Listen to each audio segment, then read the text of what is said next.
Yan, magandang umaga po sa ating lahat. Okay, tayo po muna ay mag-pray sa ating pong pagsisimula ngayong umaga. Ama namin Diyos, salamat po sa pagkakataong ito muli na kami po ay makapag-aral yung banal na salita. Panginoon, bigyan niyo po kami ng wisdom para po maintindihan mas lalong higit ang inyong salita. Makita, Panginoon, ang importansya kung bakit po kami nag-aaral, makita rin ang epekto kung mali ang paraan ng aming pag-aaral, maging ng aming pamumuhay, Panginoon. O Diyos, kayo po ang tumulong sa bawat isa na makita ang katotohanan, maging sa mga hindi pa po nakatitiyak talaga na sila po ay may buhay na walang hanggan. O hindi nila naiintindihan, Panginoon, kung papaano ang banal na Espiritu ay nananahan sa mga mananampalataya. Kayo na nga po magpaunawan nito ngayong umaga. Sa po lahat ng po rin pasalamat at gamitin niyo po ako, Panginoon, bilang inyong sisidlan, inyong banal na salita ngayong umaga sa pangalan ni Jesus. Amen and amen. Tayo po ay magpapatuloy sa atin pong pag-aaral ngayon pong umaga pong ito tungkol doon sa ating pinag-uusapan, 4 rudiments of for understanding the Bible. So we have the student. Sa inyo una, meron din tayong the scripture. Meron tayong study and meron tayong secret.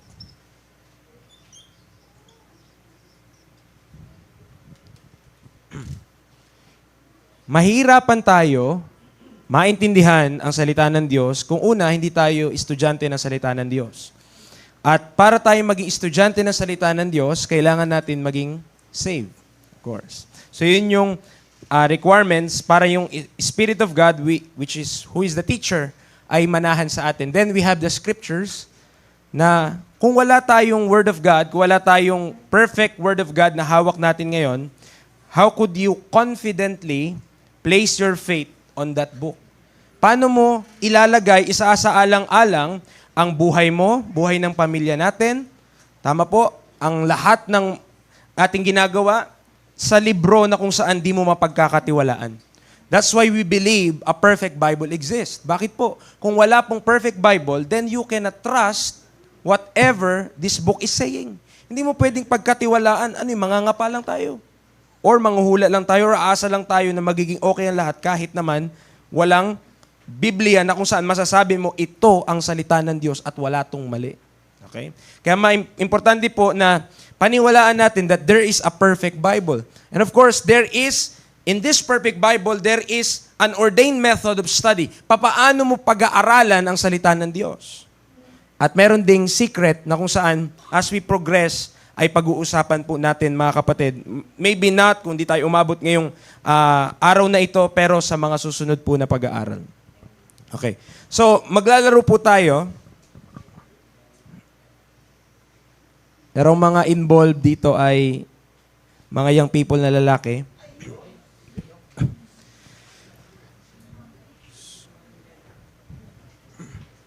So, meron akong 3 sets ng mga bagay.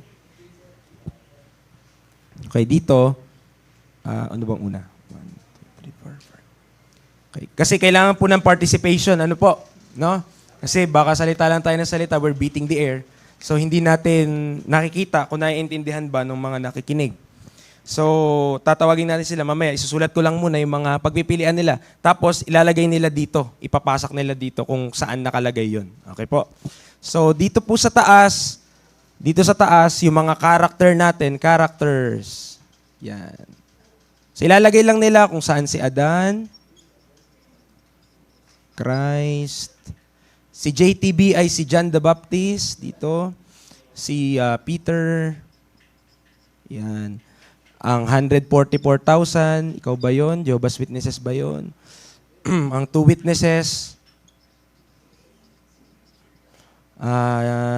sino pa? Si Paul, si Abraham, si Moses, si David. Yan. Sino pang nakalimutan ko? Okay, yan lang muna. Characters. Then, we have pwede kong tawagin dispensation and or times. Yan. Ang gagawin po, kapag nabasa dito, pipili lang muna silang isa. So, mag-aagawan sila. kung saan yung pipila sila. Tapos, pipiliin nila kung saan yung tao na yan dito. Okay po? Kung saan siya nakapwesto po dito. Sa ating timeline. Okay? Ito, tawag ko na lang dito timeline para mas masarap, mas masaya pala. Okay, timeline dito. Okay, ilalagay kung saan ang law, saan ang grace, saan ang cross, saan ang tribulation, saan ang millennial kingdom. Okay, saan ang ano pa ba? Kulang pa yata tayo. O, saan ang rapture? Baka ang rapture nila sa panahon pa ni Adan, ano? The resurrection is past already. At ano pa? Law, grace, cross, trib, millennial kingdom, rapture. Sige. Great white throne judgment. Yan, great white throne. Okay, tapos yung huli po nating ilalagay ay ang mga books of the Bible. Yan. Saan nakalagay si Genesis hanggang kay Malakay, kay si Matthew hanggang kay John, si Book of Acts, si Romans to Philemon, at si Hebrews to Revelation. Okay, ready na ba sila? Okay, sige, tawagin po natin silang lahat. No? Okay, kasali lahat yung people na na lalaki. O, tayo na po. Sige. O, yan. Okay, sir. Sama ka. Dali. Ikaw ang mauna kong papapiliin. Ikaw ang magpipili ko. Di ba? Madali lang sa'yo. Alam ko kung saan si Kristo. Dito. Di ba? Oo, wala. Para matuto, at least, baka yung iba, yun din pagkaintindi kasi, di pala doon yun. O, ganun lang. No? So, kailangan lang natin ng participation this morning. Huwag kayong kakabahan. Oo, hindi naman to sa kaligtasan eh. Di naman kayo tatanggalan ng kaligtasan kung sa tingin nyo, nasa loob na kayo ng tribulation period. No? Okay, pag ang kinuha nyo characters, kulay itim. Kapag ang kinuha ay timeline, kulay blue. At kapag yung books, kulay pula. Kahit saan dyan, pili lang kayo dyan ng item, tapos kayo magpasak dyan. Paunahin nyo na si Gabo. No? Para advantage. Anong gusto mong kunin dyan, Bo? Dito ka kukuha? Dito or dito? Saan ka? Sa books yan. Sa books kukuha. Character? Sige, ikaw maglagay. Taasan mo lang dito para mapwestuhan ng maayos. Yan. Sinong gusto mong kunin? Ayan. Tas, kailangan ng mic. Dito ko po ilalagay, sabihin mo. Dito po. Yan. Okay, doon ka na sa likod. Doon ka na sa likod. Next. Ikaw na. Noriel, sinong kukunin mo? Kunin mo yung mic. Pili, anong mo? Ha? Karakter. Sige, karakter. Sige, akin na si Paul. Ay, mali pa yun. Paul. May pad.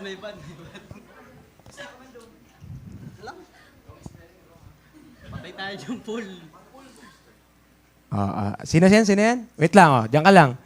Magkasama silang nabuhay, Noriel? Saan ba ilalagay? Pag ganon. Okay. Ikaw naman talaga, Noriel eh. Ikala pag ganon. Napakabait mo. Kaya nga timeline, kaya nga mas maigi, unahin nyo na yung timeline para alam nyo kung saan nyo ipipesto. Siyempre, pag ganyan, magkasama silang dalawa. Dito na ako sa gitna. Diyan ka sa gitna. Sige. Inuuna nyo ang karakter. Pwedeng Hira naman yan. Nauna talaga iyo. Iba yata yung kilala mong pool eh. Yan. Ibang Next. Sino na? Kaiser. Saan ka? Karakter? Anong gusto mo? Timeline ka? Saan? Sino? Rapture? Aba, pambihira. Malupit. Rapture. Ikaw nga, katabi ni Adan si Pablo eh. Nandyan ang rapture, bro? Sige. Hindi. Tinatanong lang kita. Diyan may lalagay? O, mag-a-adjust kayo, syempre. Kung nandoon yun, i-adjust nyo na lang yung timeline. O, sige, sige. Pesto ka, pesto.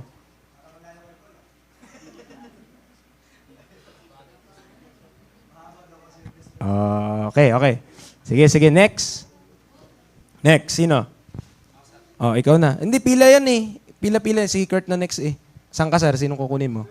Books po. Books ka ba? Books to, si Books. Dennis, Si Books, si Books. Di, baba mo, sir. Baba mo. Dito lang sa ilalim. Ang books. Yan, dyan, Dito ba? yan, dyan.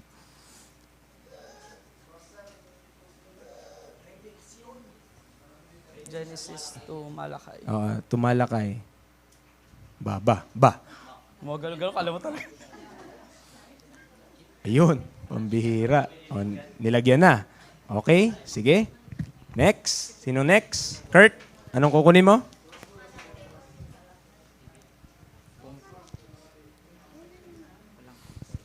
Sige po, take your time. Ano? Sige, ano ka? Timeline. Timeline. Ge.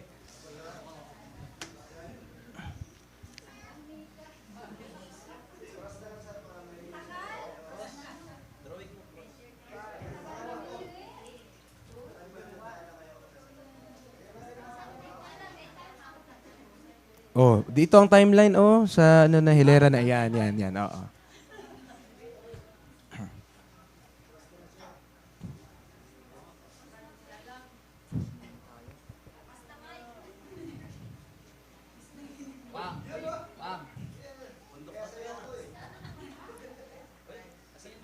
Oh, yan cross. Oh, yan cross. Okay, next.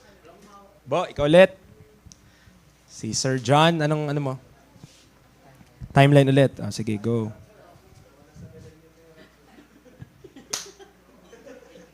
Okay, Lo. Next. Sino na? Ikaw ulit. Ano sa'yo? Pagtatabihin mo ulit sila doon. Sino sa'yo? Books ka. Sige, books. Go. Books.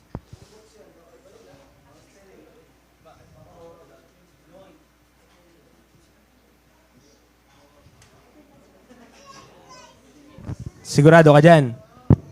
Big sabihin yung rapture, wala sa Pilimon. Hindi, maiksi kasi. Oh. Ulit.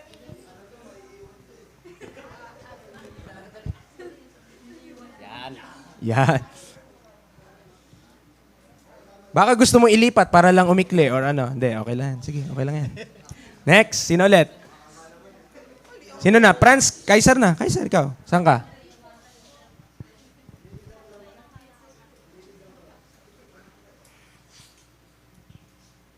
Books. Sige sa books. Nakulang paglalagyan. Meron pa, ang dami pa niya, no? Matthew to John, Acts. Tapos Hebrews to Revelation, meron pa. Tatlo pa yung ilalagay. Tatlo pa ipipwesto. Saan ilalagay Matthew? Yun nga yung problema nyo, bro. Yun yung ilalagay nyo. Pinabaan mo yung rapture mo eh. Oh. Ano, sa gitna naman lang natin. Yeah, Okay. Matipid. Okay? Diyan. Sige. Okay, next. Next, sino na? Si Franz. Sir Franz. Saan ka, sir? Timeline. Blue. Okay yung tapos na, i-ekesan ko na para at least di nyo na mapagpilian. Dito, tapos na to. Tapos na yung Romans. Matthew to John. Tapos na. Tapos, dito, tapos na yung rapture. Tapos na yung cross. Yan. Saka yung law. Okay? Dito, tapos na si Adan, saka si Paul, na pinili ni Noriel. Okay, saan ka, sir? Timeline, okay. Grace, Trib, Millennial Kingdom, Great White Throne. Tribulation? Okay, sige. Dagdagan mo yung line.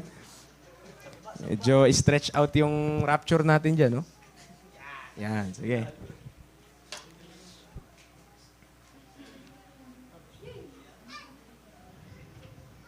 Trib, okay. Next, si Kurt. Saan ka? Timeline ka? Oh, sige. Oh, go. Okay.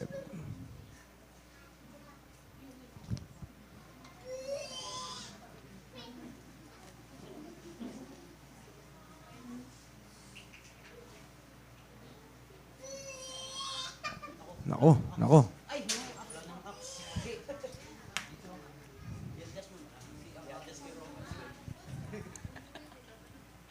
Ah, sige, okay, next. Oh, tapos na niya na. Grace daw yon. Oh, sige.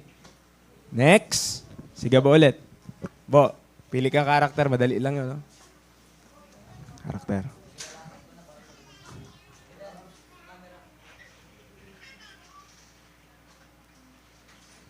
Oy, Christ. Very good. Oops. Sino na? Kaulit? Ano sa'yo? Books. Books, pula. Adjust ko lang yung romance ko. Bah, ina-adjust sa romance. Mukhang mali yata kasi ilagay mo dyan, ano? Para magkasya naman si Axe.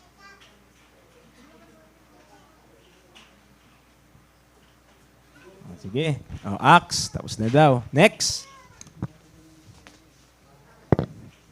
Axe. Next. Ikaw, bro.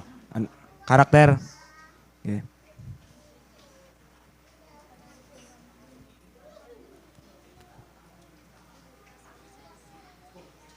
Moses. Ah, sige. Moses nilagay niya.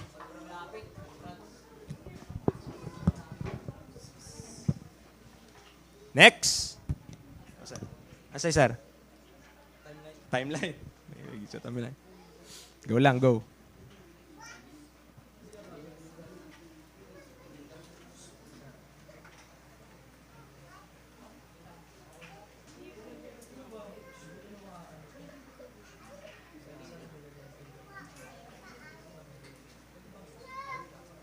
Sige, magbura ka. Oh, pambura daw, pambura.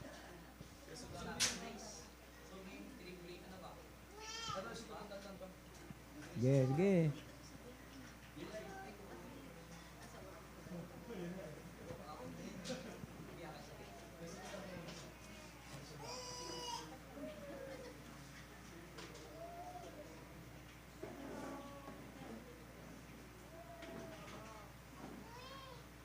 Yan.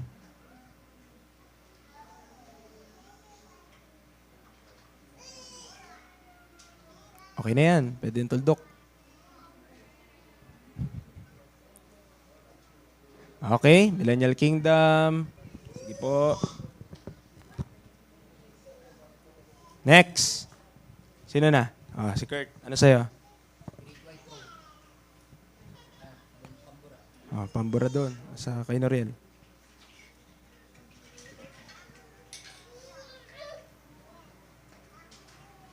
Sige, burahin mo.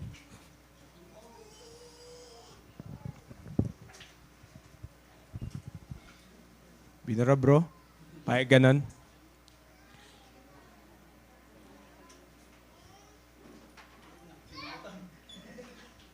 Nasaan na yung nilagay ni ano? Ah, lalagay mo.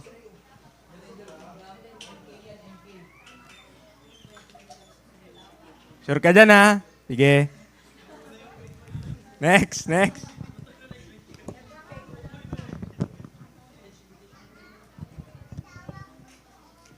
Next. Ah, sino na? Sige ba ulit? Ah, ano sa'yo ba? Karakter? Ah, John the Baptist pa, Peter, 144,000, two witnesses, Abraham and David. Kung saan po, yung karakter ko kung saan po sa Sa taas. hindi kung saan po sa pagkat na banggit po. Hindi, kung saan siya nabuhay na panahon? Kung saan nabuhay na panahon?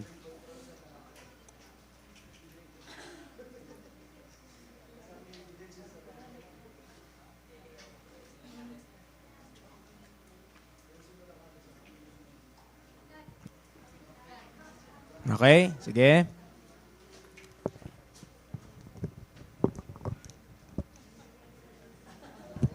Next, sino na? O, ikaw na.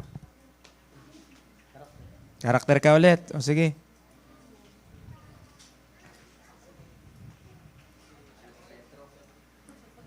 Sino ka? Si Pedro ka? Sige. Okay Nauna pa si Peter kay Kristo Sige, sige. Mali ba?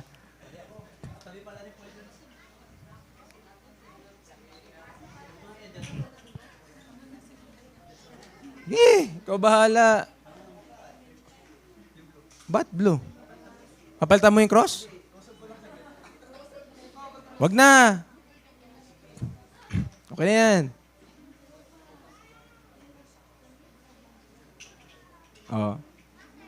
Peter. Next. Sino na? Ikaw, sir. Anong? Books. Books. Siyempre, dun tayo sa madali, no? Books tayo dyan.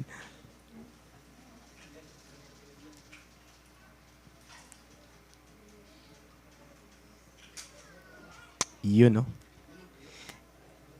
Okay. Next. Tapos na tayo sa books, no? Sir Franz na, ikaw na? Tapos na to lahat, no? Ito na lang, Karakter na lang na iwan. Pero pambura. Karakter na lang po na iwan. Oops.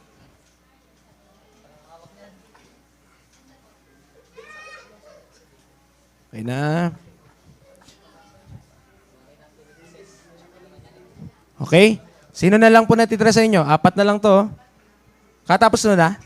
Katapos si Kaiser. Franz, Franz. Oops. Karakter. Karakter na lang. Wala nang pagpipilian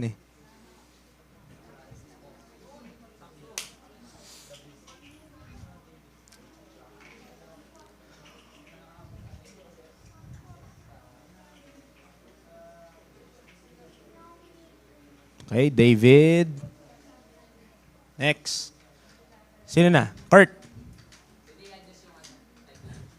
Hindi na. Okay na yan. Okay na yan. Okay na yan. Dali na. Sulat. Karakter. Yan na lang naiiwan,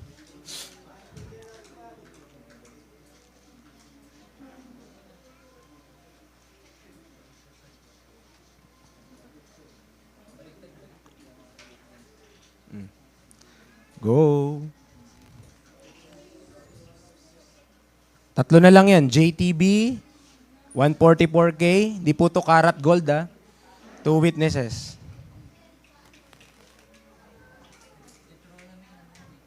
Si John the Baptist, di mo alam kung saan?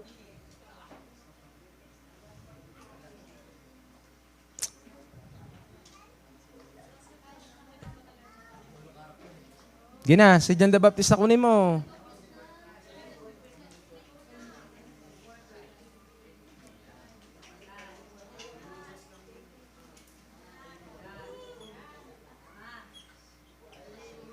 Next. Next. Bo. Sabi ni ko, Bo, mali Naiwan ako.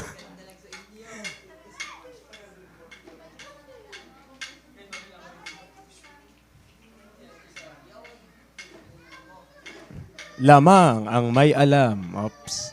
Next. Sino na? Last. Sinong last? Nariel? Ikaw pa last. Ikaw pa last, saan? Saan mo i-adjust yan? Sige, ikaw ba?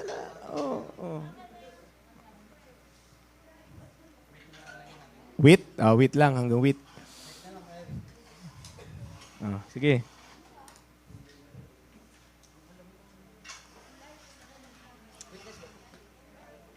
Basta 144,000 yan. 144K na na mga mga witnesses din. Witnesses din. Oo.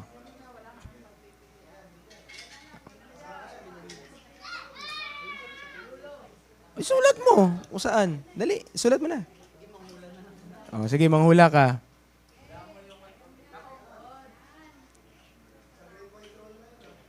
Okay.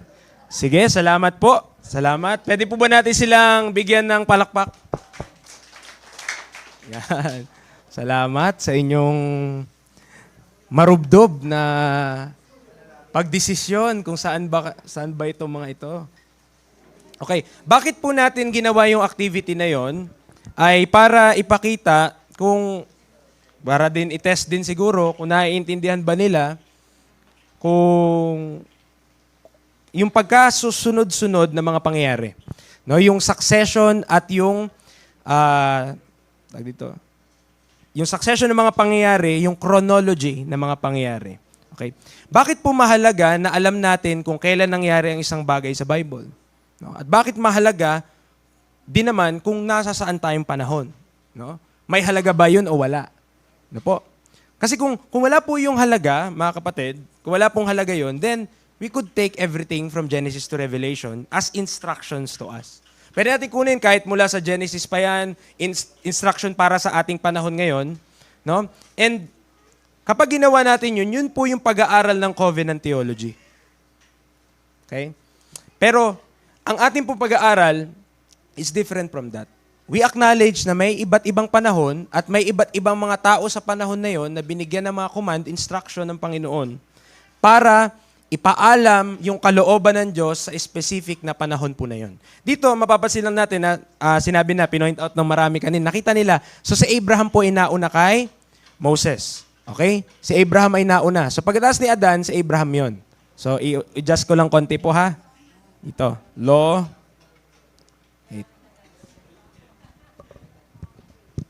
Okay. Law.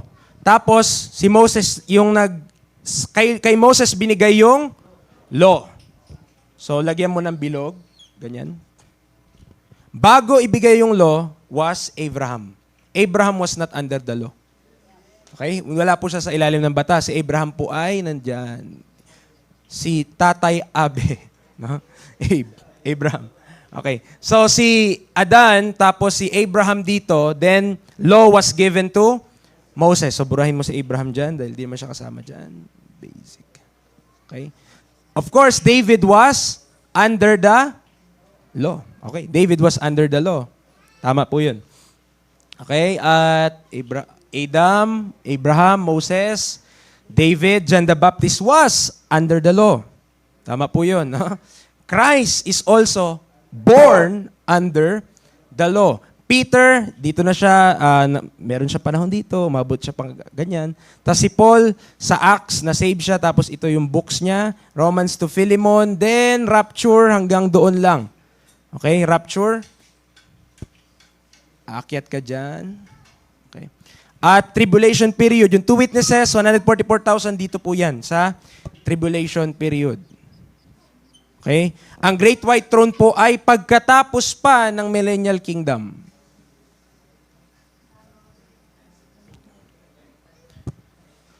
Millennial Kingdom, then Great White Throne Judgment po ay sa huli po yun. Yung kapag binuksan na po yung mga books at ginudge yung mga tao out of those books.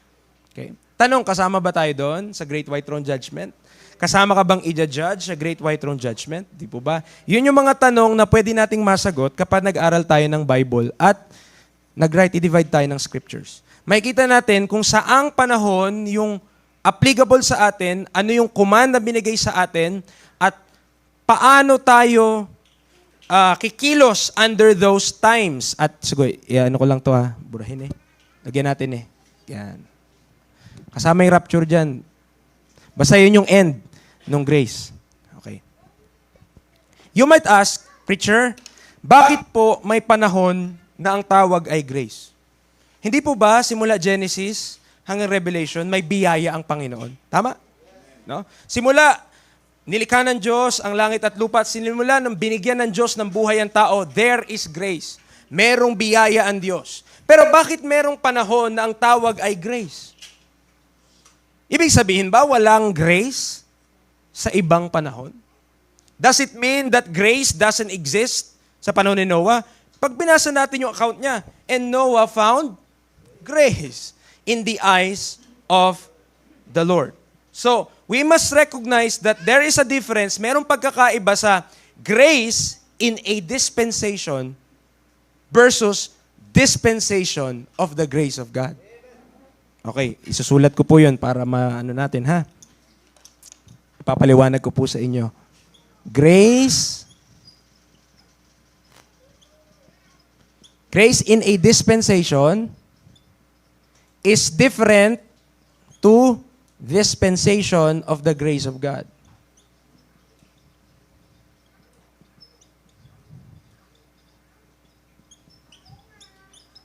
Okay. Preacher, why is that so? Bakit po ganito? Gusto namin maintindihan, magets, kung anong ibig sabihin, anong pagkakaiba po nitong dalawa. Buksan natin Matthew chapter 16 sa atin pong pagsimula ngayon. Salamat po sa ating mga matitipuno, kapitapitagan, katakot-takot, at karimari-marim na mga Matthew chapter 16.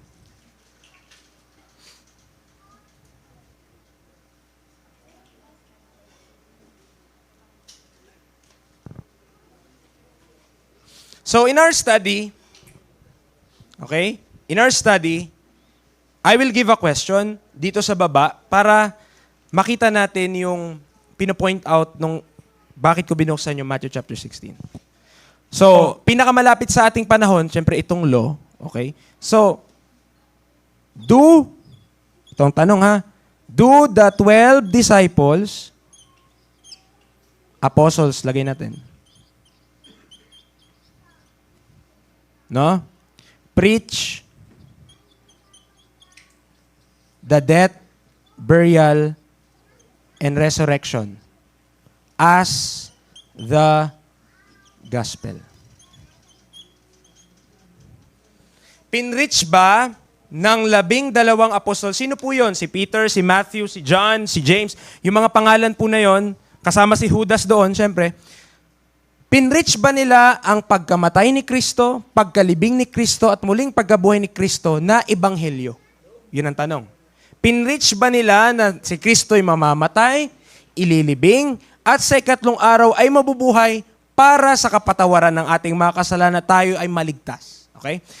Nag-preach ba sila ng kamatayan ni Kristo, pagkalibing ni Kristo, muling pagkabuhay ni Kristo bilang ebanghelyo? Nag-preach ba sila? Sasagutin po ng Bible. Matthew chapter 16.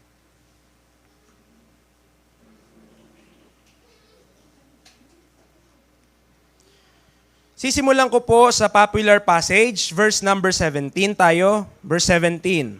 Matthew chapter 16, verse 17. Tayo po ay magisimula dito sa passage na ito. Nandiyan pa po ba kayo? Simulan ko para mas ma-intense. Dito tayo sa 13. 13, aakit ako. Okay po. When Jesus came into the coast of Caesarea Philippi, He asked His disciples saying, "Whom do men say that I, the Son of Man, am?" So tinatanong niya sa mga disipulo niya, sino ba sinasabi nila na ako? No? Tungkol sa akin. Verse 14. And they said, "Some say that thou art John the Baptist. Some Elias." Sino yun? Si Elijah. Yung iba daw ang tingin sa iyo, ikaw si Juan Bautista. Yung iba, si Elijah ka daw po. At ang iba, ikaw daw si Jeremias or one of the prophets. At tinanong ni Kristo ang kanilang mga disipulo, He saith unto them, "But whom say ye that I am?" Sinong sinasabi niyong ako? O sa'yo nasabi nila, John the Baptist daw ako. Sinasabi nila, Jeremiah daw ako. Sinasabi nila, Elijah daw ako. Pero sino ako sa inyo? O, tama, yun yung tanong niya. Verse 16. And Simon Peter answered and said, "Thou art the Christ, the Son of the living God." Kung maririnig mo, tama yung sagot ni Peter. Verse 17, and Jesus answered and said unto him, "Blessed art thou, Simon Bar-Jonah, for flesh and blood hath not revealed it unto thee, but my Father which is in heaven." So tama po ba, kino-comment pa ba ni Kristo yung sagot ni Pedro? Tama yung sagot niya eh. Ikaw si Kristo, ang anak ng buhay na Diyos. Yun yung sagot niya. At sabi ni Kristo sa kanya, verse 17, ano ka? Pinagpala ka. Blessed art thou, Simon Bar-Jonah. No? Verse 18. And I say also unto thee, that thou art Peter, and upon this rock I will build my church, and the gates of hell shall not prevail against it. So, yun ang kanyang sinabi ni Kristo sa kanya. Verse 19, ibibigay sa kanya yung susi. And I'll give unto thee the keys of the kingdom of heaven, and whatsoever thou shalt bind on earth shall be bound in heaven, and whatsoever thou shalt loose on earth shall be loose in heaven. Verse 20. Then charged he disciples that they should tell no man that he was Jesus the Christ. So sabi niya sa mga disipulo niya, huwag niyo ipagkakalat na ako si Kristo ha. Bakit? Ang tanong, bakit? Verse 21 po tayo. No? From that time forth, So merong start. Pag sinabi natin from that time forth, simula nung panahon na yon. Nakuha po? From that time forth. So, nung nagkwentuhan sila, tinanong ni Kristo sila, sino ba ang sa tingin nyo ako? Ang sabi ni Pedro, ikaw ang anak ng Diyos, ikaw ang anak ng buhay na Diyos. Tama? Ikaw si Kristo, ang anak ng buhay na Diyos. Tumpak ang sagot niya, simula daw ng panahon na yon. From that time forth. Yun po ay hindi pa po namamatay si Kristo. Tandaan niyo po ha? Christ was not yet on the cross and resurrected. Di pa siya nabuhay na magmuli. Ang pag-uusap nila ay before the cross. Bago pa doon sa ipako si Kristo. Nakakasunod po? Ang sabi, simula nung panahon na yon, began Jesus to show unto His disciples how that He must go into Jerusalem. Paano siya pupunta sa Jerusalem? And suffer many things of the elders and chief priests and scribes and be killed and be raised again the third day. Oh, preacher! Yun ang liwanag. Simula doon ng panahon, banda dito sa panahon na to, simula daw dyan, nagturo si Kristo kung paano siya'y mamamatay. Paano siyang papatayin. At mabubuhay din siya. O, sabihin, preacher, ang liwanag, death, burial yun and resurrection. Tama? Ang liwanag kasi, sabi ni Kristo, sa kanila, ay siya daw ay maghihirap, magdudusa sa kamay ng mga elder, mga chief priests and scribes, at siya'y papatayin, be killed, and be raised again the third day. So maliwanag, preacher, death, burial yun, and resurrection. Tama? Tignan nyo kasunod na verse. Then Peter took him and began to rebuke him, saying, be it far from thee, Lord. This shall not be unto thee. Ang ginawa ni Pedro, ni Tatang Pedro, na tama yung sagot kanina. Tinanong, sino daw si Kristo? Sino si Jesus? Sabi niya, thou art the Christ, the Son of the living God. Tama yung sagot niya. Tapos pagdating dito, nung in-explain niya sa kanila ni Kristo, paano siyang mamamatay, pero bubuhayin siya sa ikatlong araw, sabi ba naman ni Pedro, hindi yan mangyayari sa iyo, Panginoon. Be it far from thee, Lord. Sabi niya. Verse 22, nakita niyo po? Be it far from thee, Lord. This shall not be unto thee. Hindi ito mangyayari sa iyo. Okay? Verse 23. But he turned and said unto Peter, ano sabi ng Panginoong Hesus sa kanya? Get thee behind me, Satan, thou art an offense unto me, for thou savorest not the things that be of God, but those that be of men. Okay? Ano pong matututunan natin mula sa talata po na iyon? Okay, ito po. Kung sasabihin natin na pinapangaral nila Apostol Pedro ang ebanghelyo na pinapangaral natin ngayon, obviously po doon sa talata, nirebuke niya pa nga ang Panginoong Hesus. Paano mong ipapangaral ang isang bagay na kontra ka doon? Ayaw niya nga mamatay si Kristo eh. Ayaw niyang si Kristo ay magsasuffer in the hands of the... Alam niyo pong pruweba doon kung ano? Nung dadakpin na pong Panginoong Hesus, anong ginawa ni Peter? Kumuha siya ng tabak at pinutol niya yung tenga nung isa sa mga dadakip. Tama? Bakit niya pinutol? Gusto niya pagtanggol ng Panginoong Hesus. Ayaw niyang Ayaw niya siyang mapako. Ayaw niya siyang doon. Opo, papapatayin yung Panginoong Hesus. Ayaw niya, pagtatanggol niya. No? Bakit sa palagay niyo pagtatanggol niya? Aba, yan na yung hari eh. Oh, yan na yung hari. Tama? Ito na si Kristo, siya yung Son of the living God. Ito na yung magsiset ng kingdom. Okay? Ito yung magtatatag ng kaharian. Kaya po, si Kristo ay kanyang poprotektahan kasi gusto niya na yung king ay maging king sa kingdom na darating. So, punta tayo, Luke 18. Cross-reference, mga kapatid. Cross-reference. Hindi lang po isang beses binanggit ang pangyayari pong yan.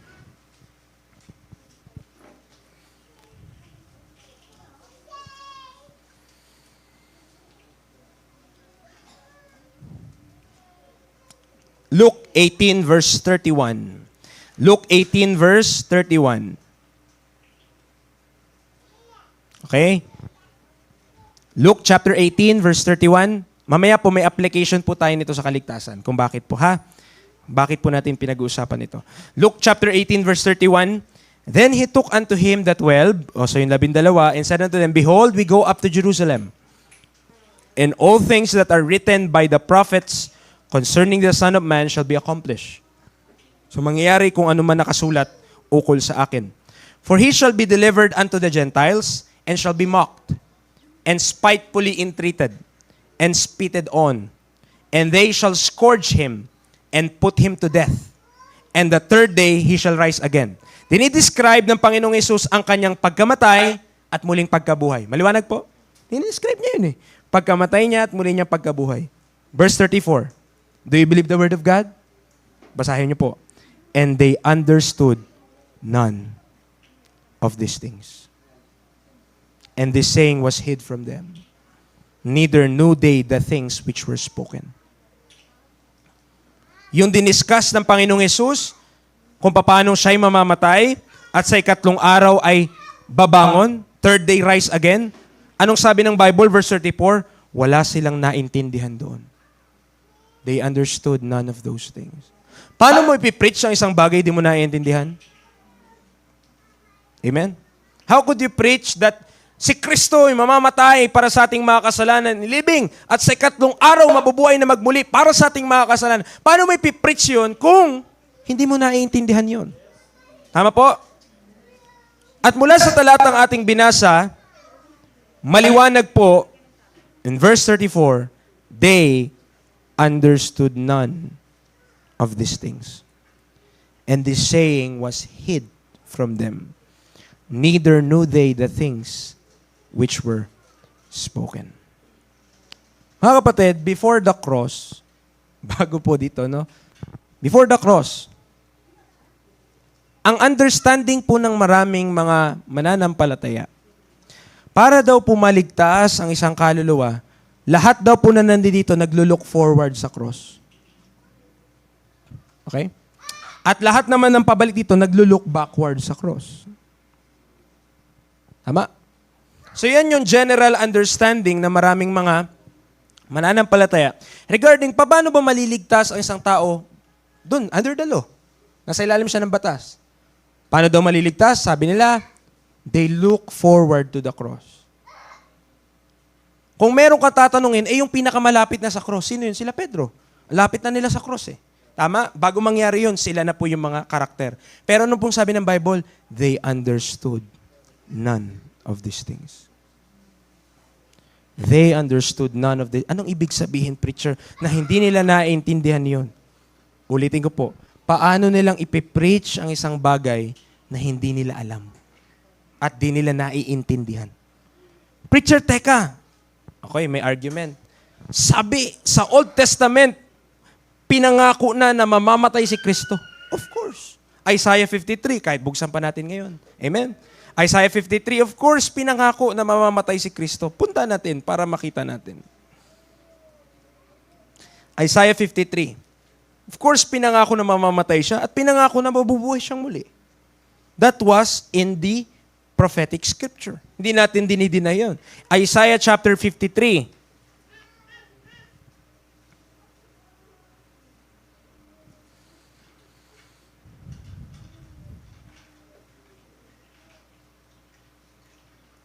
Diba? Verse 10 na lang para for time's sake, no? Yet it pleased the Lord to bruise him. He had put him to grief. When thou shalt make his soul an offering for sin, he shall see his seed, he shall prolong his days, and the pleasure of the Lord shall prosper in his hand. He shall see of the travail of his soul, and shall be satisfied. By his knowledge shall my righteous servant justify many, for he shall bear their iniquities. Therefore will I divide him a portion with the great, and he shall divide the spoil with the strong, because he hath poured out his soul unto death. And he was numbered with the transgressors, and he bare the sin of many, and made intercession for the transgressors. Preacher, nakasulat pala sa lumantipan na si Kristo mamamatay. And we could also show verses na si Kristo ay mabubuhay. Amen. Death, burial, and resurrection is written in the scriptures. Kaya nga sabi ni Pablo how that Christ died according to the scriptures. Okay? Ang kamatayan ni Kristo at muling pagkabuhay, hindi po yan misteryo. Ang pagkamatay ni Kristo at muling pagkabuhay, mga kapatid, nakasulat sa lumantipan. Okay? Pero bakit sila Pedro hindi nila naiintindihan? No? Yun ang tanong. Bakit hindi nila naiintindihan? Kung lahat pala sila, pakinggan niyo po mabuting argumento ha. Sa lumang tipan daw, naglo-look forward. Paano naglo-look forward? Di nga nila, ni-rebuke pa nga ang Panginoon, di yan mangyayari sa'yo, Lord. Sipin mo, yun yung makapagliligtas sa'yo. Yung kamatayan ni Kristo, yung pagkabuhay niya magmuli. Tapos sasabihin mo, hindi yan mangyayari sa'yo, Panginoon. Be it far from thee, Lord. Sabi niya. Para mong sinabi na, wag mangyari yun, Lord, para di ako masave. Nakuha mo? Nakuha natin? Parang sinasabi pala ni Peter doon, wag mo na lang gawin, Lord, para hindi kami masave. Bakit? Kung nag-look forward siya doon. Nakuha po natin, the Old Testament saints are not looking forward sa cross. Nakasulat sa Scripture na si Kristo mamamatay. Nakasulat sa Scripture na si Kristo ililibing. At sa ikatlong araw, mabubuhay siyang muli. Walang question doon. Ito ang tanong, gospel ba yun sa lumang tipan? Nakasulat lang na mangyayari. Pero gospel ba? Ibig sabihin, mabuting balita ba na kailangan mong paniwalaan para maligtas ka?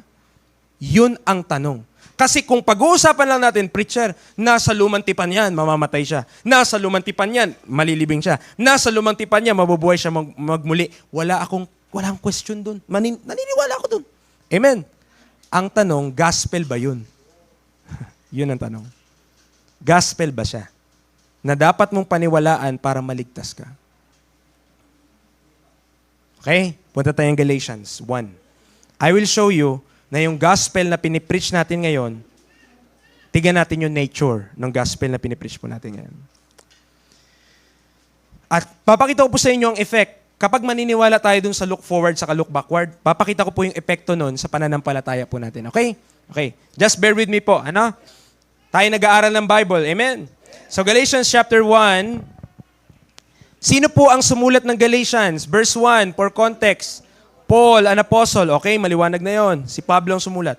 Verse number 6. Ito yung pinuputok ng butchi niya, ano? Kung ba't niya sinulat. I marvel that ye are so soon removed from him that called you into the grace of Christ unto another gospel, which is not another, but there be some that trouble you and would pervert the gospel of Christ. So, galit siya. Sabi niya, but though we or an angel from heaven, kahit pa kami, ni anghel mula sa langit, ang mga ngaral sa inyo ng ibang ebanghelyo na unto you that which we have preached unto you, maliban doon sa pinreach na namin sa inyo dati, sumpain siya. Let him be accursed. Kahit anghel pa daw ha? Sabi. No? E paano preacher yung mga nagsasabi, kinausap daw sila ng anghel? Ayun ang sabi ni Pablo, let them be accursed. Okay? Verse number 11. Tingnan niyo po ha. But I certify you, brethren, that the gospel which was preached of me is not after man. Verse 12, for I neither receive it of man. Hindi ko natanggap sa tao, ni tinuruan ako ng kahit sino, walang nagturo sa akin. Paano mo nalaman yan? But by the revelation of Jesus Christ. You see? Yung gospel na pinapangaral natin ngayon, may origin at may start. May masimula. Kailan po, preacher, sinimulang ipangaral yung gospel na yan? No? Siyempre, hindi na yan masisimulan kung hindi mo na i-reveal. Tama? At kanino daw ni-reveal?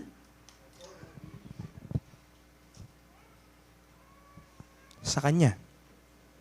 Nung ni-reveal kay Paul, yung gospel, saka niya ipinirich yung death, burial, and resurrection para sa ating mga kasalanan. Okay? Preacher, ibig sabihin po ganito. Paano po naliligtas yung mga nasa lumang tipan? Ngayon po, tayo, syempre, alam natin, gospel ang makapagligtas sa atin. Tama? Death, burial, and resurrection, kailangan mamatay si Kristo, libing, 3 araw na buhay na magmuli. 1 Corinthians 15, 1-4. Dapat po, clear na po, klaro na tayo, wala na tayong pagtatalo doon. Okay? Death, burial, and resurrection, that's it. No? Para sa ating mga kasalanan, para bayaran ating mga kasalanan. Okay. Pero, papaano yaong mga tao na nasa lumang tipan? Okay? Na hindi naman sila nasa sa ating panahon. Tama? Napakadelikado pong sabihin, ito po mga kapatid ha, napakadelikado pong sabihin na sa lahat ng panahon, same lang ang kaligtasan. Pare-parehas lang ang kaligtasan. Okay ha? Yun po yung premise. Sabi, all of time, same gospel lang daw po. Kasi nga daw, everlasting gospel eh. Sabi ng Revelation. No? Same gospel lang daw from Old Testament to New Testament para ma-save ang isang tao. Tama? Yun yung premise eh. Ito yung pinapangaral, marami naniniwala dyan. Same gospel, mula Old, Law, hanggang dito, same lang. Parehas lang na ebanghelyo. Alam niyo po kung gaano kadelikado yan?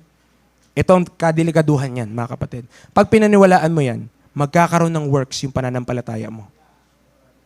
Pag binasa mo si James, faith without works is dead, being the alone. So that, magtatapat ka. Ipapakita mo sa kung talagang save ka, magbabago ka. Pag wala akong nakita pagbabago sa'yo, hindi ka ligtas. Wala akong nakikita bunga sa'yo, hindi ka ligtas. Kung hindi ka, di ba? Kung nagbabackslide ka, hindi ka rin saved. Yan ang effect kapag pinaniwalaan mo na pare-press lang yan. Same lang, Old Testament, New Testament, same lang yan. Look forward, look backward, then same gospel.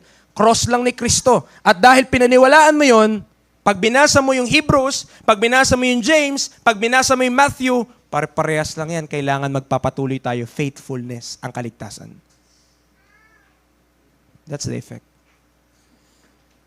No? Kaya po dun sa mga kaibigan natin na naniniwala po sa tulip, mga kapatid, ang letter P po dun ay perseverance of the saints. Bakit preach? Ano ibig sabihin ng perseverance of the saints? You will persevere. Kung totoong ligtas ka, magpapatuloy ka. Kung hindi ka ligtas, di ka magpapatuloy. O anong kaligtasan doon? Pagpapatuloy.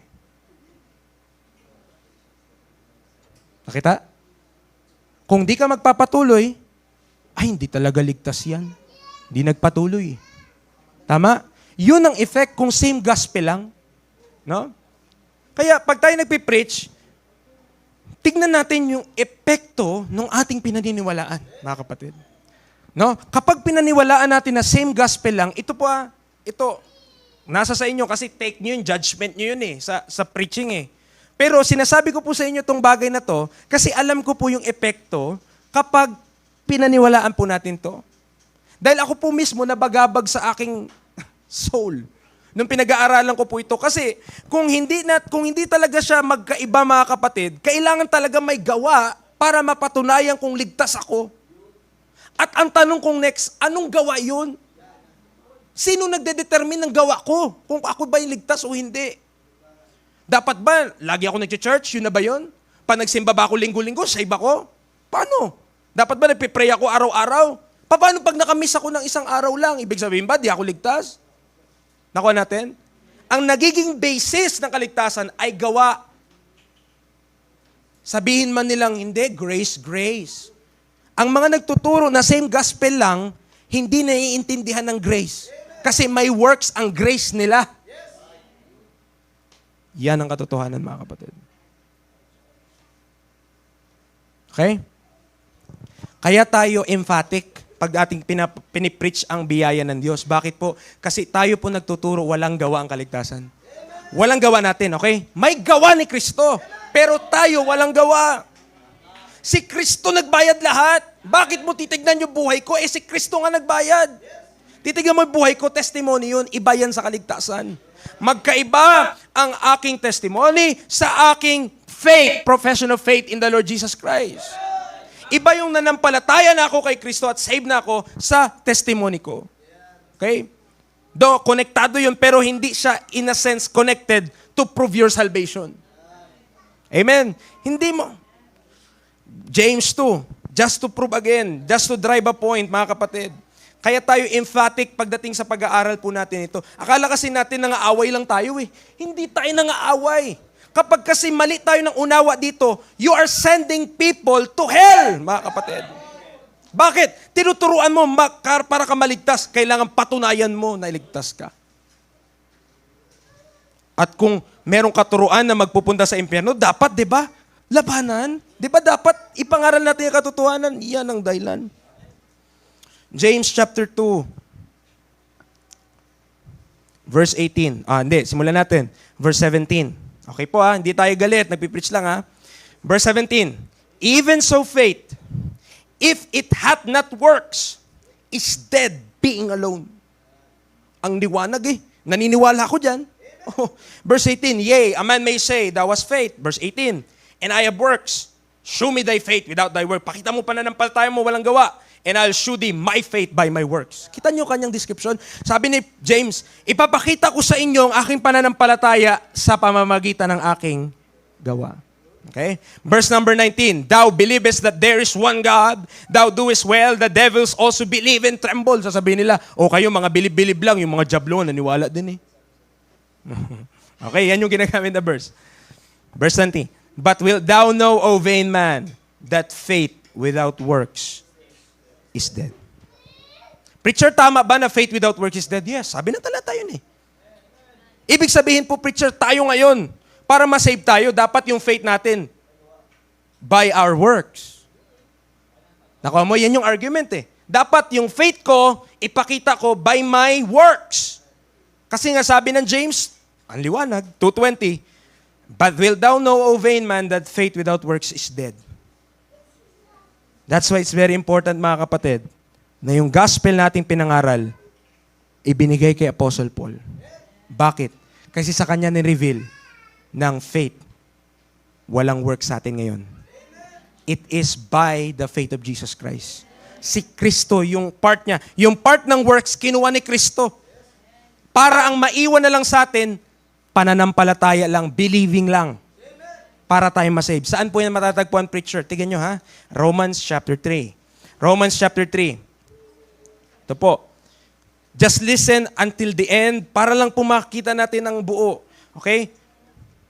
May dahilan kung bakit natin pinipreach to. Hindi tayo nagpapagalingan. Amen? Wala tayong desire na tayong maging sikat o tayong maging magaling pagdating sa Bible. Pero gusto lang natin, ang taong maniniwala sa ating pinipreach, masisave. Yun lang ang gusto natin. Amen? Wala tayong ibang dahilan, wala tayong ibang desire kung makilala tayo. Wala yan. Ayaw natin yan. Gusto na natin mag-preach tayong tama para ang mga tao na makikinig sa atin hindi mapapahamak. Yan lang ang dahilan, mga kapatid. Romans chapter 3, verse number 21. Tingnan niyo po ha. Akyat tayo muna. Verse 20. Therefore, sabi niya, by the deeds of the law, there shall no flesh be justified in his sight. For by the law is the knowledge of sin. Verse 21, but now. Ano po ibig sabihin ng dalawang word na yun na maliit lang? Tig-3 letra lang, but now. Ibig sabihin may simula. Pero ngayon, iba dati. Pero ngayon. Ito yung dati, pero ngayon. Nakita po natin? Kaya nilagay yung but now kasi hindi naman yan applicable dati. Applicable lang siya ngayon. Naku po, dati, law. Okay? Hindi ko i-explain. Basta maintindihan din natin kung bakit law dati. Pero ang point, ngayon. But now, sabi niya, the righteousness of God without the law is manifested, being witnessed by the law and the prophets. Verse 22, even the righteousness of God, which is by faith of Jesus Christ. By faith. Faith mo? Faith ni Kristo. Hindi ko faith, di ba? Pero anong sabi niya? Yung righteousness of God, paano mo matatanggap? Unto all, and upon all them that believe. For there is no difference. Nakita po natin? Yung gospel na binigay kay Apostle Paul, which is also called the gospel of Christ and the gospel of the grace of God, mga kapatid. Kaya po yung panahon natin, tinawag sa Ephesians 3, na dispensation of the grace of God. Kasi ito lamang po ang panahon ngayon, sa lahat ng panahon, simula umpisa hanggang dulo, na ang kaligtasan, mga kapatid, sasampalataya ka lang sa ginawa ni Kristo. Sasampalataya ka lang. Pag sumampalataya ka sa ginawa ni Kristo, makakamit mo na, Romans 4, ang righteousness of God. Romans chapter 4, verse number, simulan ko po muna, verse number 4. Now to him that worketh, sa kanya na kumikilos. Sino yung mga yon? Yung mga nag-a-apply ng James 2. Diba? Ano yung mga ina-apply ng James 2? Faith without works is dead. I'll show you my faith by my works. Okay, sabi niya, sa kanila na mga kumikilos, gumagawa, is the reward not reckoned of grace but of death. Death yung principle, hindi grace. But to him that worketh not, sino yon? Ako po yun. Kasama ako doon. Hindi naman ako gumawa. Okay? But believeth on him that justified the ungodly. His faith is counted for righteousness. Amen. Hindi ako gumawa. Nanampalataya lang ako doon sa ginawa ni Kristo. Doon sa provision ng Panginoong Jesucristo para sa akin, mga kapatid. Anong sabi? Ang aking pananampalataya binilang na katuwiran. Verse number 23. Now it was not written for his sake alone that it was imputed to him, but for us also, to whom it shall be imputed. Righteousness mo tinutukoy.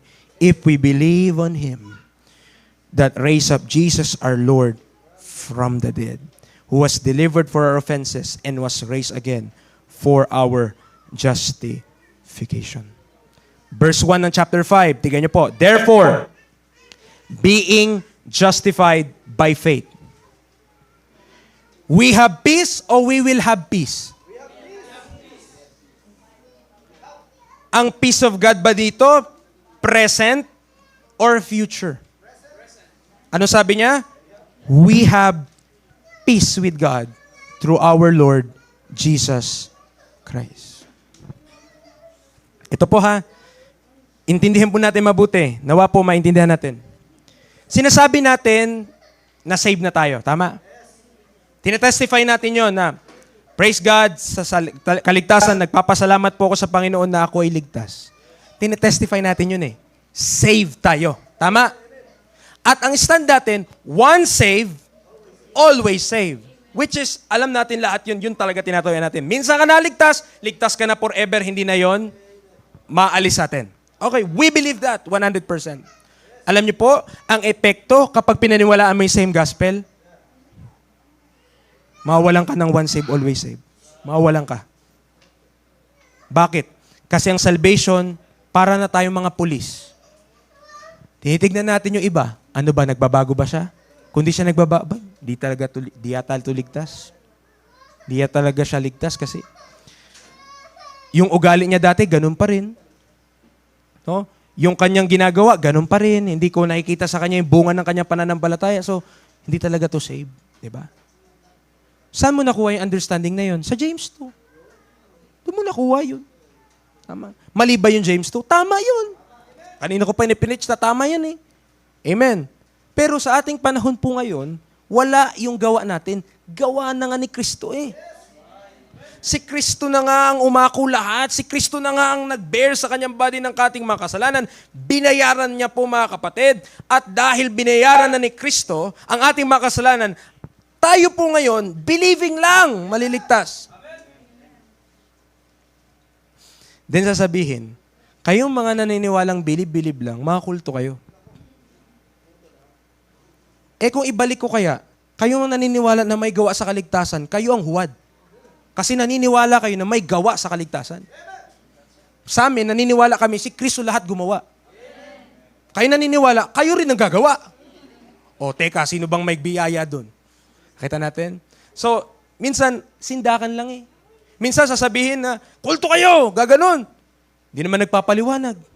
Pag nag-explain naman, same gospel, looking forward to the cross, looking backward to the cross. Pero sa reality, mga kapatid, gawa yun, may works yung pag ganun. Ang epekto nun, may works. Yun lang akin pong inaano. So, pagbigyan natin, magbigay tayo ng konting grace, mga kapatid.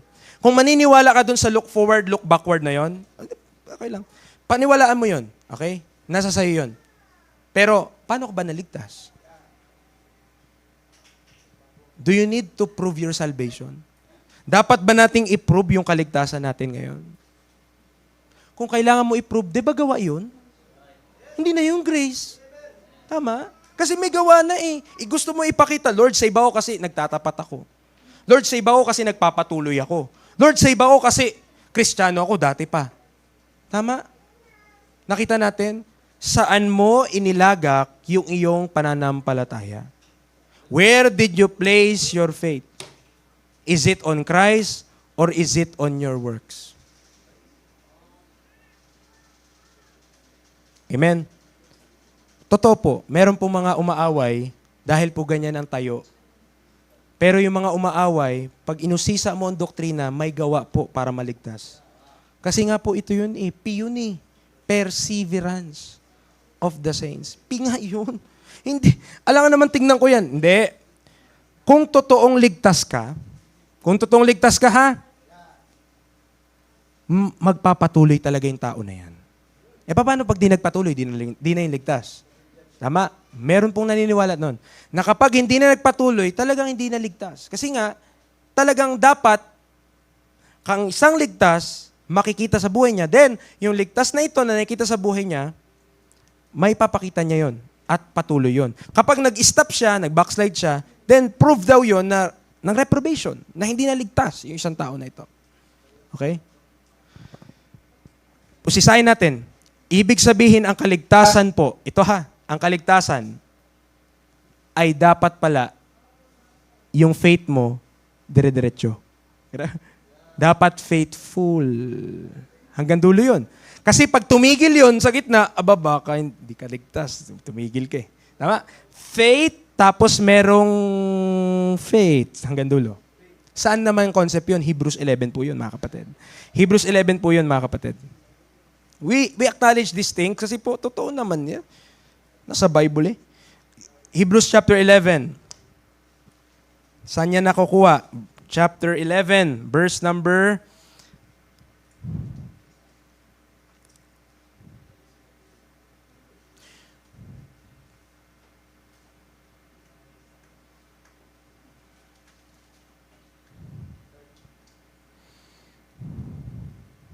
Okay. Verse number, dito na lang sa may 39.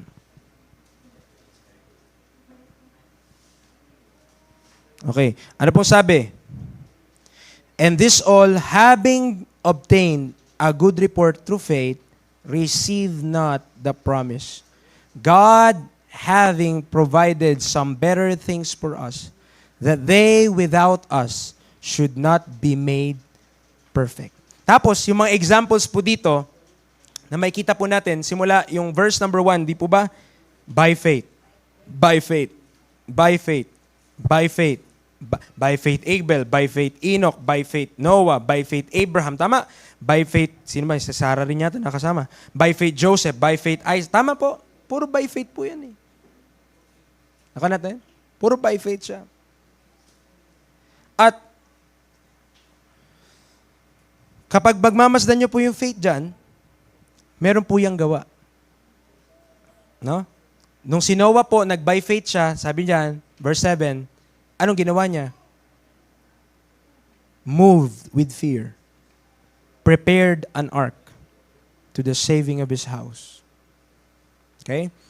By the which he condemned the world and became heir of the righteousness which is by faith.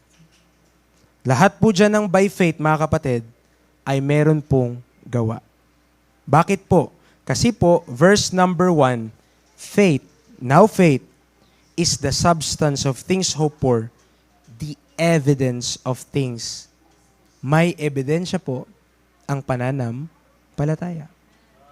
So, kailangan po ipakita nila sa buhay nila para ma-please nila ang Panginoon. Kasi sabi dyan, di ba? Verse 6, but without faith, it is impossible to please Him. For he that cometh to God must believe that He is, and that He is a rewarder of them that diligently seek Him. Nakita po natin, ang nature ng faith, merong works. Okay? Ang nature ng faith may works based on verse 1, the evidence of things not seen. Preacher, kaya pala, yung mga relihiyon, nagsasabi sila na kung sila talaga ay nananampalataya sa Diyos, kaya sila gumagawa. Tama? Kaya gusto nilang i-prove yung kanilang kaligtasan or gusto nilang makuha yung kaligtasan sa huli kasi hope lang naman ang kaligtasan sa kanila eh. Tama? Ang kaligtasan ay hope. It is something that you are aiming for. Bakit? Paano mo may aim yun? Kailangan ipakita mo sa sarili mo na faithful ka. Kailangan ipakita mo sa sarili mo yung pananampalataya ka. Kasi ginagawa mo, ginaganap mo, sinusunod mo yung salita ng Diyos. Preacher, bakit sabi mo, believe lang? Bakit sabi mo, preacher, believe lang? Ito pala, liwanag sa faith pala, merong works. Sabi, may evidence eh. Tama?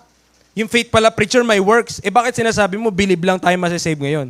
Itong kaibahan. Di ba binasa natin, Romans 3:22? Sino gumawa para sa atin? By the faith of Jesus Christ. Kaya po pagdating sa atin, believe na lang kasi ginawa na ni Kristo yung dapat nating gawin. Now, ask yourself, sino nagtuturo ng grace? Yung kaligtasan by believing o yung kaligtasan by proving kailangan mong maligtas? Sino nagtuturo ng grace? Ask yourself honestly that question. Who is teaching the grace of God? Sino nagtuturo ng katotohanan na salita ng Diyos regarding the gospel of our salvation? Turn to Ephesians 1:13. Turn to Ephesians 1:13. Mga kapatid, ito pong topic na ito, medyo sensitive siya, there are some things na kailangan mong ma-recognize, kailangan mong ma-consider before you come up with this position, mga kapatid. Pero, don't misunderstand na, mga kapatid, we are serving Jesus Christ. Si Kristo po ang ating tagapagligtas. Amen? Paul was just a man na pinili ng Diyos para i-proclaim yung salita niya. We are not saved by Paul. We are not in the body of Paul. We are in the body of Christ. Si Kristo po yung ating sinasamba, si Kristo po yung aking tinataas, that Christ might have the preeminence. Mga kapatid, don't misunderstood na, layang mga tao na yan, puro Paul yung mga yan. Sinagsabi sa kanila noon. They just heard kasi na si Pablo yung nag-reveal nung message na yun. Dahil daw doon, sinasamba nila si Pablo, sinagsabi. Kung pinalitan niya ng Diyos, kung si Andrew yan, di bukas, puro Andrew yung mga tao na yan. Diba? Ibig sabihin, siya lang kasi yung pinagbigyan ng mensahe. Bakit ka magagalit sa kanya? Diba? So sa kanya lang po kasi binigay yung revelation. Kaya po siya yung nasisisi tuloy. Diba? Pero ang Panginoong Hesus po, siya po ang tagapagligtas. Hindi po tayo, hindi po kahit sino, hindi po yung gawa natin. Si Kristo nga po ang tagapagligtas eh. Paano mo sasabihin na save ako kasi nga nakikita ko yung pagbabago sa buhay ko? Si Kristo yung tagapagligtas, hindi naman tayo eh. Totoo, nababaguhin tayo ni Kristo, pero hindi yan ang proof na tayo saved, mga kapatid. Ang proof na ligtas tayo ay nung tayo'y nanampalataya sa ginawa ni Kristo Jesus, nagtiwala ka sa Kanya bilang yung tagapagligtas. Anong sabi na Ephesians 1:13? In whom ye also trusted. After that ye heard the word of truth, the gospel of your salvation. Narinig mo ang ebanghelyo ng iyong kaligtasan. Nasa Kanya, in whom also after that ye believe, na naniwala ka, ye were sealed with that Holy Spirit of promise. Ito po, assurance, 14. Which is the earnest of our inheritance until the redemption of the purchased possession unto the praise of His glory. Kailan yung earnest siya? Kailan siya parang down payment ang Holy Spirit sa atin? Until the redemption of the purchased possession. One day, this body, kukunin. Preacher, ibig sabihin mo, kapag ang isang tao naniwala na sa ginawa ni Kristo, na-save na siya doon.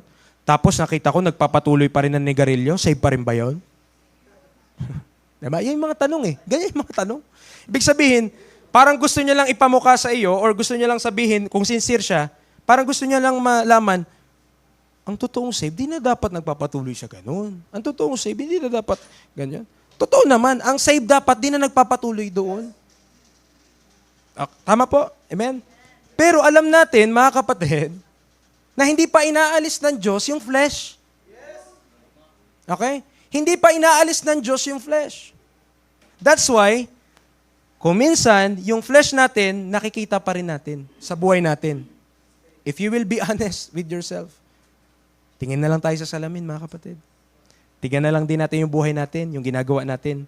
Are you already perfect? Yung mga sigarilyo, yung mga alak, panlabas kaya halatang nakikita. Yung ugali kaya sa loob. Naisuko mo na kay Lord? Nawala na lahat? Kita mo? That is what you call, mga kapatid. Na kung mag-judge tayo based on the outward, look also on the inside. tignan din natin yung inside. Kung hindi pa nababago yung ugali mo dati pa, anong ibig sabihin nun? Di ka ligtas? Oh, come on, mga kapatid. Diba? We place judgment sa iba dahil nakikita natin yon, pero sarili natin hindi. Don't do that. Ang kaligtasan sa ginawa ni Kristo. Kung hindi pa niya na i-give up yun, pag-pray mo, mag-give up niya. Kasi hindi magandang testimony. Pero not necessarily na hindi save yung tao na yun. Amen. Sino ba nagtuturo na dapat Oy, kayong mga naniniwala na ligtas na, hindi na pwede na kayong magkasala. Diba? Romans chapter 6. Romans chapter 6. Sabihin, kayo mga nagsasabi na bilib lang maliligtas na at mga once save, always save kayo. Kayo yung mga nagtuturo na pwede nang magkasala pala. Kasi nga, kahit magkasala ka, save ka pa din eh. Tama? Ganun yung tanong, mga kapatid. Diba? Foolish question yun eh. Verse 1 ng chapter 6. What shall we say then? Shall we continue in sin that grace may abound? Dapat ba tayo magpatuloy sa kasalanan para managana ang biyaya? Anong sagot ng Diyos? Anong sagot ni Apostle Paul? God forbid. How shall we that are dead to sin live any longer therein? Paano tayong patay na sa kasalanan ay mamumuhay pa roon? Hindi po kalooban ng Diyos na isang ligtas na tao ay magpatuloy sa kasalanan. Clear po dapat yun. Yun po yung posisyon natin. Ano po? Hindi po natin posisyon na pwede na magkasala ang mga ligtas. In the first place, nagkakasala na tayo kahit di pa tayo ligtas. Amen? We are sinning. Nung di pa tayo saved, hindi pa tayo ligtas, hindi ka ba nagkakasala? Malaya ka naman magkasala nun ah. Tama? We were free to sin eh. Nung panahon na yun. Ngayon tayong na-save, ngayon tayo, hindi na dapat magkasala. No?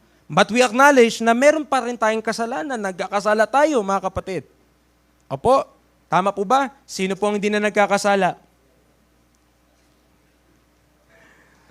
Pag may magmalalakas ng loob, no, yung katabi ang magsasabi, "Uy, nagkasala ka lang kanina."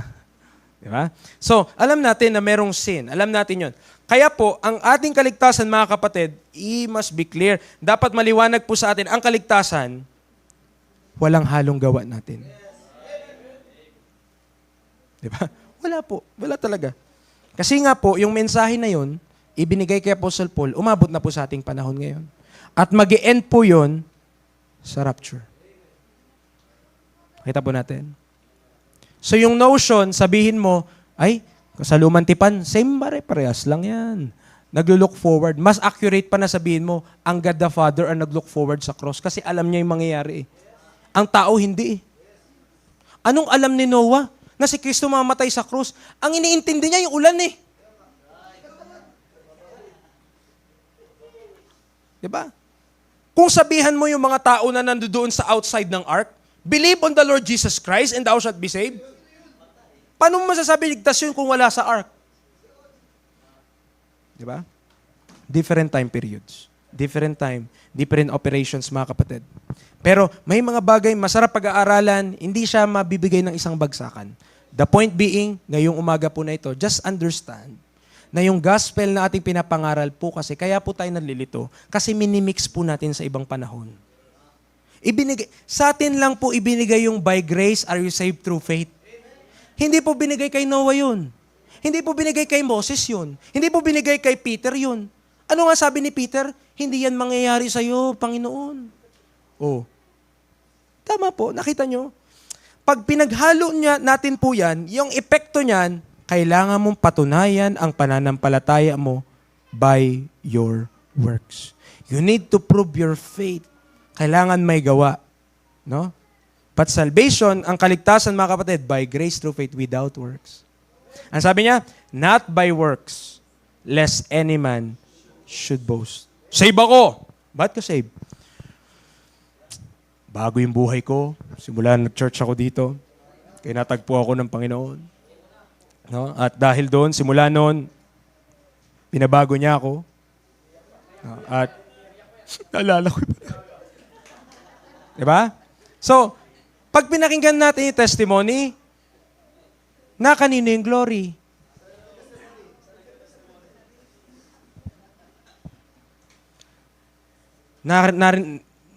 Nasa testimony po kaya natin na I'm saved because Jesus Christ died for my sin.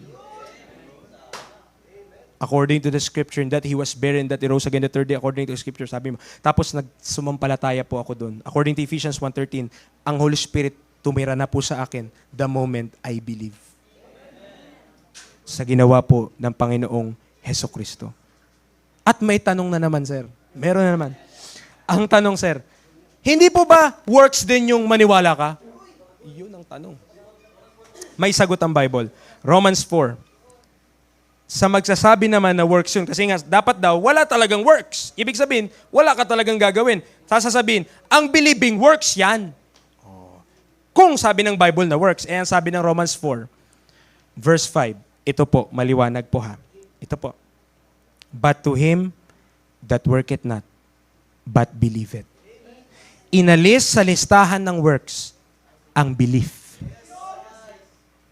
Ang believing ay hindi works. Anong sabi niya? To him that worketh not, sa kanya na hindi gumagawa, pero naniwala. Ibig sabihin yung paniniwala, hindi kasama sa mga works na tinutukoy ng talata. On him that justified the ungodly, his faith is counted for righteousness. Salamat po sa Panginoon. Ephesians 2. Ano Ephesians 2? Alam niyo po, kapag tayo may tanong, i-ask lang po natin. May sagot po ang Bible dyan. Amen? At ang reason lang natin kung ba tayo nagpipreach, mga kapatid na ganito, ayaw natin na may mapapahamak. Ayaw natin na may mapupunta ng impyerno. Ayaw natin, alam niyo po yun, yung nasa langit ka na sana, kasos nabitin pa. Muntik ka na na-save. No? Ephesians 2, verse 11. Kasi kasama to sa student eh. Para ang student na ito, maintindihan niya ang study, kailangan una, save yung student. So Ephesians chapter 2, verse 11. Pakinggan po mabuti. Tignan natin, basahin natin with understanding.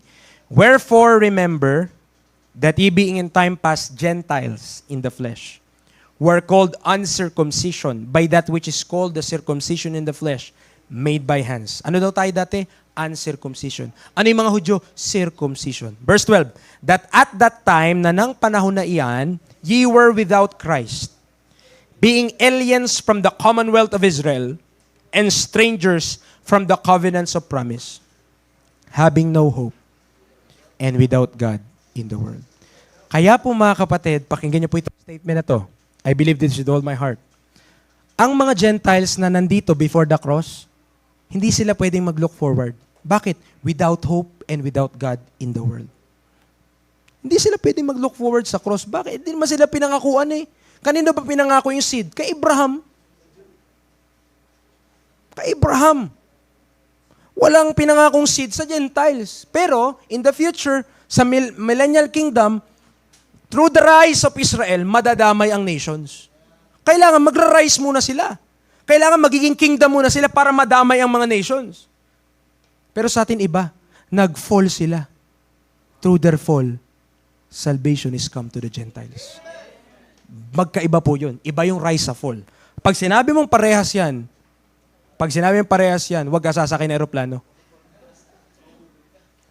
Pa-fall na aeroplano, hindi, pakit pa lang yan. Diba? Through their rise and through their fall, through the rise of Israel in the future, mabibless ang nations. Pero through their fall, salvation is come to the Gentiles. Kaya po, sa lumang tipan, malimit ka lang makabasa ng mga hintil. Kakarampot, si Rahab sasabihin, hindi, si Rahab nga eh. Gaano karami si Rahab sa lumang tipan? Isa lang siya eh. Isa lang siya doon. Ibig sabihin, from Genesis to Malakay, karamihan po, not 100%, pero huge amount. I could even say 95% ng topic, Hudyo. From Genesis to Malakay, Hudyo. Bakit? Kay pinangako kay Abraham, doon nagsimula yung ano sa kanya eh. 'Di ba? Naging family sila. Tapos kay Jacob, tapos si Moses lumabas na. Nung nasa Egypt sila, yan na, dumami na yung Hudyo. No? So yung Hudyo, dito sa lumantipan, sila yung topic eh. Sila yung core. Kasi nga, ang Diyos, He's the God of God of Israel. Jehovah for Israel. At ano nagpapahiwalay sa Hudyo sa kasahintil? The law. The middle wall of partition. Ano ginawa ni Kristo doon? Verse number 14.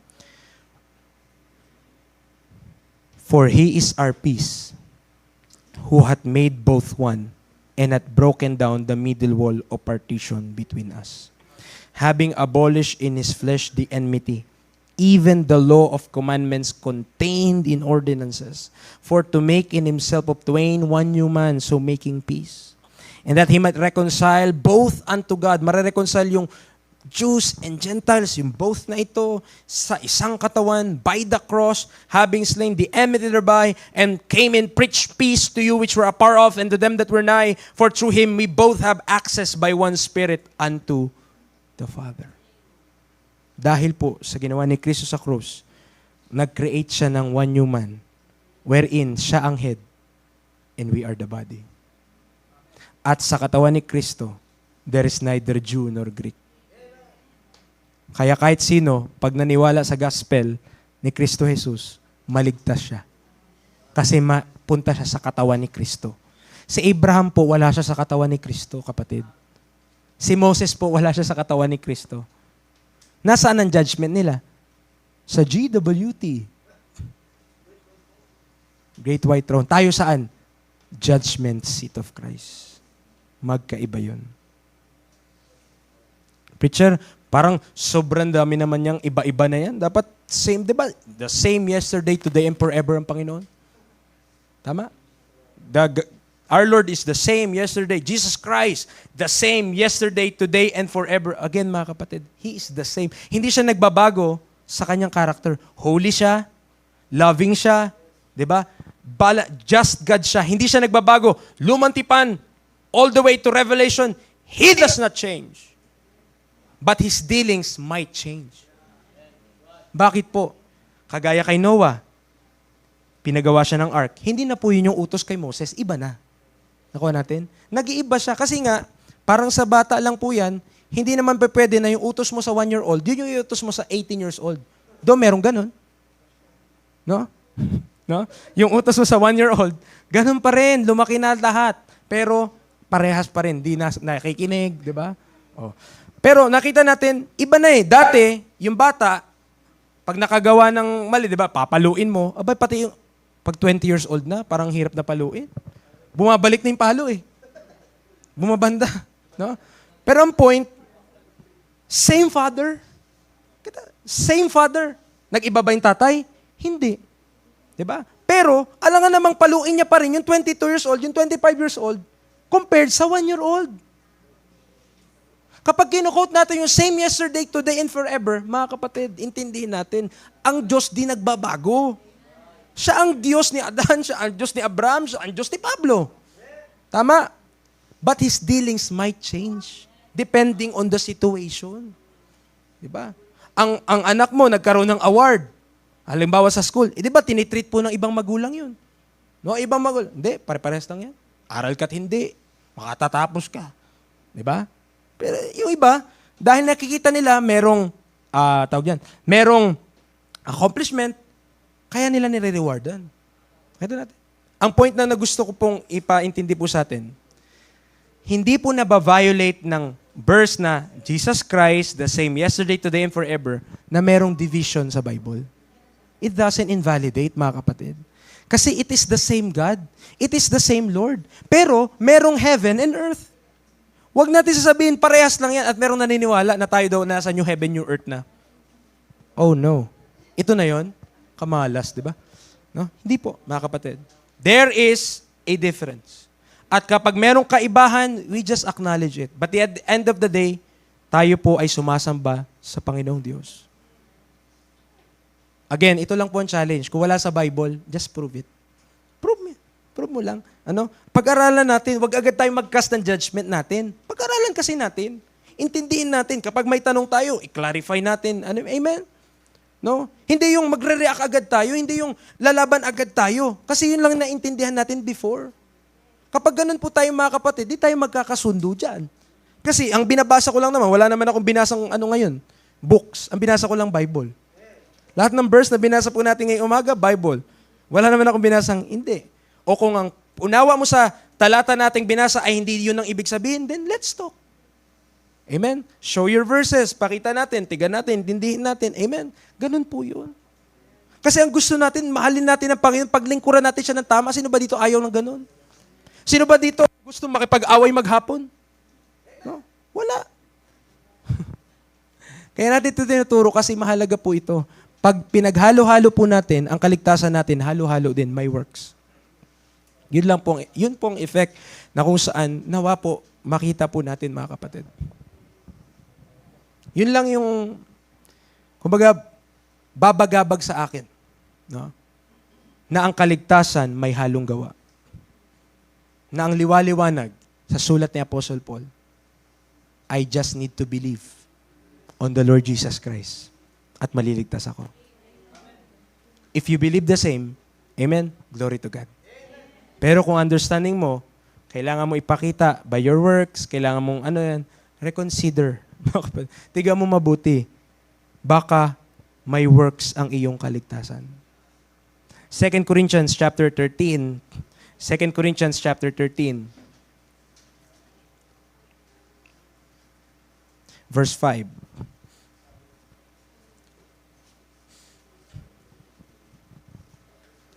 Second Corinthians chapter 13, verse 5. Ang sabi niya, examine yourselves. Wag yung katabi mo, wag na. Sarili lang natin. Amen. Wag mo nang kamusta ito, baka hindi to ligtas no? Hindi po, sarili natin. Examine yourselves, whether ye be in the faith. Prove your own selves. Know ye not your own selves? Papaanong si Jesus Christ is in you, except ye be reprobates. But I trust that ye shall know that we are not reprobates. Mga kapatid,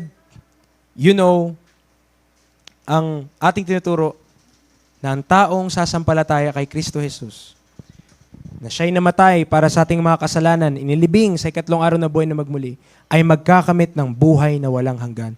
100% at ang kanyang kaluluwa or ang kanyang, tayo rin, katawan natin one day, mararapture.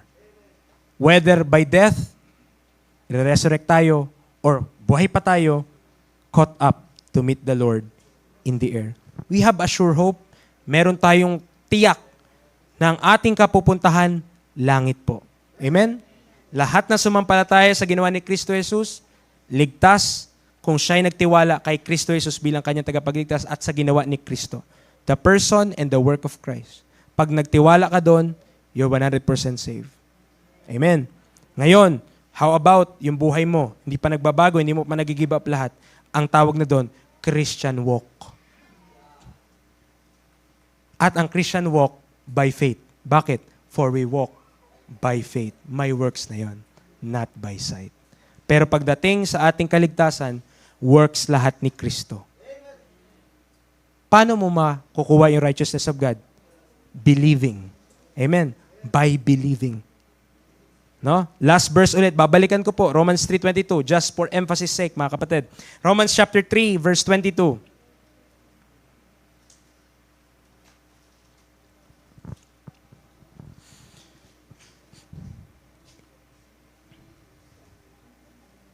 Romans 3:22. Even the righteousness of God, which is by faith of Jesus Christ. Paano yung righteousness of God? By faith of Jesus Christ. Paano kung makukuha? Unto all and upon all them that believe. Tanong, kapag binigay ba sa'yo, babawiin pa? Kapag natanggap mo ba yung righteousness of God, meron pang bawian yon? The gift of righteousness. Permanent po yun. Once na ibigay sa atin, hindi na po kailanman aalisin. Walang sino man ang makapagtatanggal po nun. Walang kaya po, sorry po, ngayon pa sorry na ako, may verse pa ako eh. Hindi pa. Romans 8. Patawarin niyo na po ako. Romans 8, verse number 35. Romans 8, verse 35.